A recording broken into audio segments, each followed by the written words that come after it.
이 집에서 비주얼이 마음에 드는 게 있어요? 나 누나방.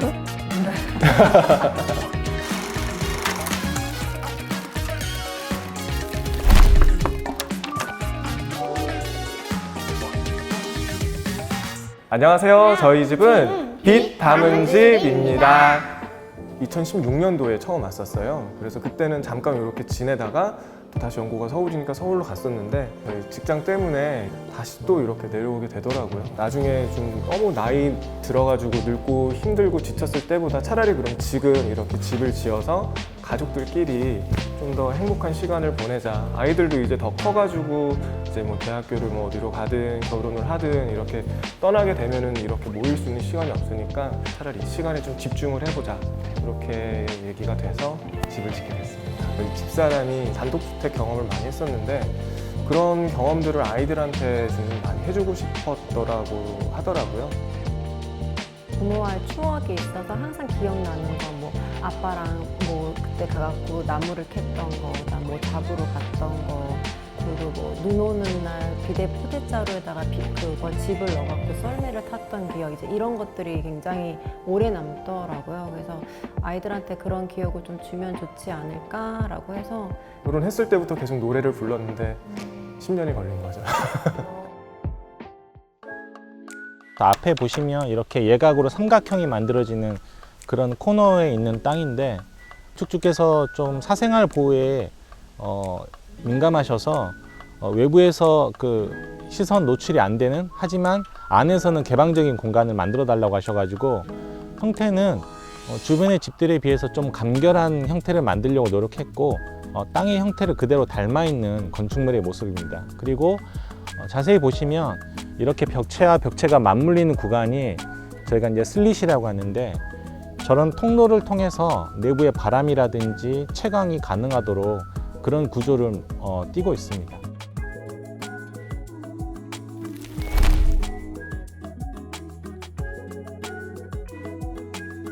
들어오시면은 저희가 수납 공간을 배치를 많이 했습니다. 그래서 군데군데 이렇게 벽에 매립되어 있는 이런 문을 열면 이렇게 공간들이 많이 나오거든요. 그리고 여기는 이 집의 중심 공간이라고 할 수 있는데 그 두 개 층이 오픈되어 있고 거실과 주방과 식탁이 같이 한데 어우러져 있는 LDK 시스템으로 설계를 했어요. 가족들이 같이 앉아서 거실에서 대화를 하거나 책 읽는 시간을 굉장히 중요하게 생각합니다. 그래서 그 많은 책들을 벽에 정리를 하고 그 부분을 이 집의 특징으로 가져가면 어떨까, 그런 아이디어를 내게 됐어요. 그래서 이제 저희가 생각했던 높은 층고의 도서관 같은 집을 만들게 된 겁니다. 위에서 빛이 떨어지는 지금 상황이거든요. 그래서 자연광이 지금 이 집을 비추고 있는데 거실 영역과 침실 영역을 구분하는 그 선에서, 경계선에서 이 빛이 지금 떨어지고 있는 겁니다. 그리고 지금 가구 서고라든지 싱크대 밑에 보시면 조명이 설치되어 있거든요. 주간에는 자연광이 위에서 들어오고 저녁에는, 야간에는 이제 조명이 아래서 이렇게 위로 올려지는 그런 이제 조명 연출을 적용했습니다. 그리고 여기는 이제 주방과 식탁인데 이렇게 아일랜드 구조로 설계를 했고요. 거실에서 보여줬던 서고가 이렇게 같은 디자인으로 주방 영역까지 들어오게 했습니다. 그래서 가족들의 역사가 서려 있는 여러 가지 어떤 것들을 전시할 수 있는 그런 공간을 활용하고 있고요. 그리고 이 대면형 주방을 통해서 거실에 있는 가족들과 주방 일을 하면서 계속 대화할 수 있는 그런 디자인으로 저희가 설계를 했습니다.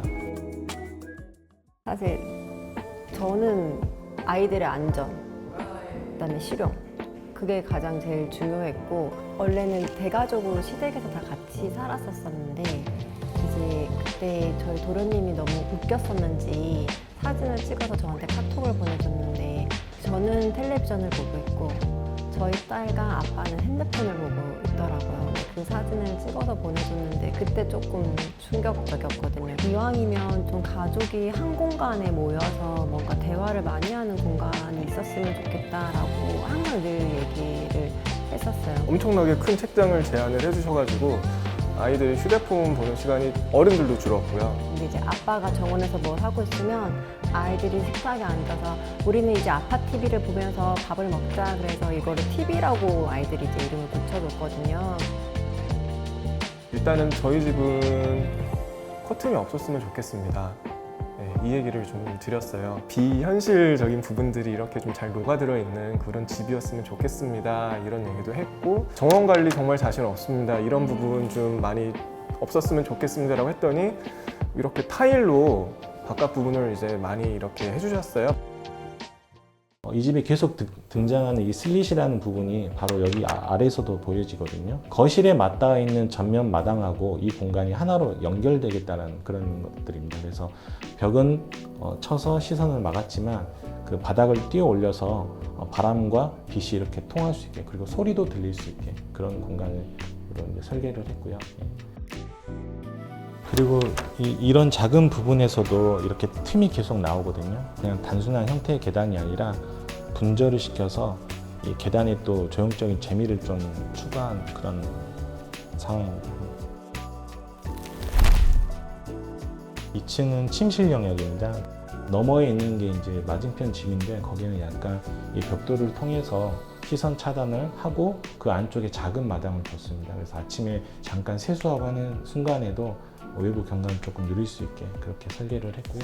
아이들이 둘인데 이제 같은 사이즈의 방을 설계를 했고, 위치가 다르다 보니까 각자 다른 재미를 좀 누릴 수 있게 해줬거든요. 여기 같은 경우는 이제 남쪽으로 조망이 좋거든요. 그런 재미가 있고, 뒤에 방 같은 경우는 이제 데크로 나갈 수 있는 구조입니다. 그래서 또 각자 다른 매력을 가지고 있다.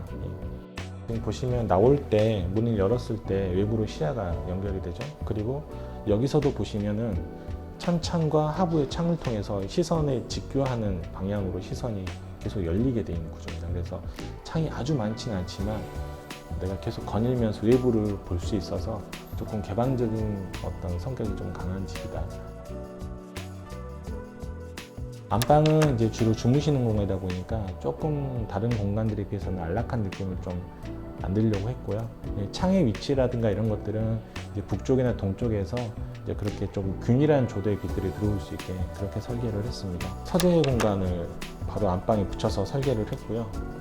마찬가지로 이 작은 공간에서 다시 외부로 공간이 확장될 수 있게 그런 구조로 설계를 했습니다. 마당으로 다시 들어갔다가 마당에서 다시 거실로. 그러니까 이 집의 구조가 순환 구조라고 말씀드린 게 이런 부분들이거든요. 어떤 하나의 일률적인 동선만 가지는 것이 아니라 자유분방하게 오른쪽으로 갔다 왼쪽으로 갔다 하면서 순환할 수 있는 구조를 좀 선호하는 것 같습니다. 이 벽에 비워진 공간을 통해서 다시 1층 마당으로 가는 그런 구조입니다. 이 집에서 주열이 마음에 드는 게 있어요? 있다. 누나 방. 내 방은 좁고 테라스밖에 없는데 누나는 나보다 더 큰 창문 있고 좋아 보여. 집이 너무 깔끔하니까 뭔가 마음대로 못 놀아요. 정원에서도 지금 8시, 아침 8시 반에 나가서 거의 저녁 8시까지 있는데 그냥 가만히 서 있어요. 뭘 하다가 또 가만히 멍 때리고 뭘 한 곳을 응시하면서 서 있어요. 그러니까 그 이유가 갑자기 본인이 일을 하다가 햇빛이 넘어가는 그 사이에 그림자의 방향이 바뀌었을 때 건물이 주는 그 영감이 너무 또 새로우니까 그거를 계속 마음속에 담아놓고 저녁에 와서 그거를 몇 시간 동안 계속 얘기를 이제 하는 거예요. 사실 저도 제가 그렇게까지 서 있을 줄은 몰랐어요. 하나하나가 그냥 보고 있으면은 바깥 세상과 단절이 됐다 이런 느낌을 받으면서 내가 정말 오롯이 그 나만의 공간에 있구나. 이질적이고 독특한 요소들이 합쳐지면서 저에게 굉장히 큰 만족을 주는 것 같습니다. 여기가 주는 분위기나 약간 안정감이 굉장히 크구나. 그리고 내가 조금 몰랐던 세계를 지금 알아가는 느낌이에요. 그냥 추억이 좀 많이 쌓이는 집이었으면 좋겠어요. 근데 이제 아이들이 뭐 지금은 저희랑 같이 있지만 또 고등학생이 되고 대학생이 됐었을 때 그들의 삶이 또 어떻게 바뀔지 모르기 때문에 그래서 밖에 나가도 다시 좀 집에 오고 싶은 그리고 궁금해하는 약간 그런 곳이 됐으면 좋지 않겠나 싶은 생각이 들어요.